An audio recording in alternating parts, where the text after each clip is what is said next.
গল্পকথন কালবৈশাখীর আসরে সকল শ্রোতা বন্ধুদের নমস্কার জানিয়ে শুরু করছি আজকের গল্প।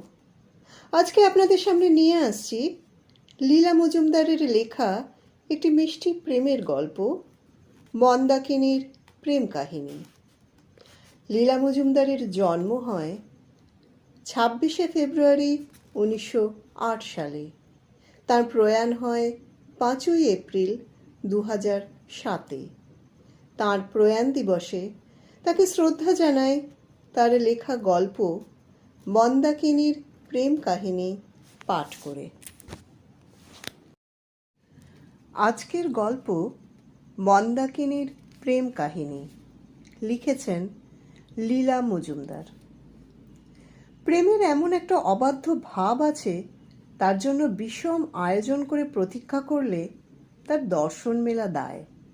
কিন্তু যখন তার আগমন কেবলমাত্র অপ্রত্যাশিত নয়, অসুবিধাজনকও বটে, তখন সে ত্রিভুবন জুড়ে বসে। মন্দাকিনীও এই ধরনের একটা ঘটনায় জড়িত হয়েছিল।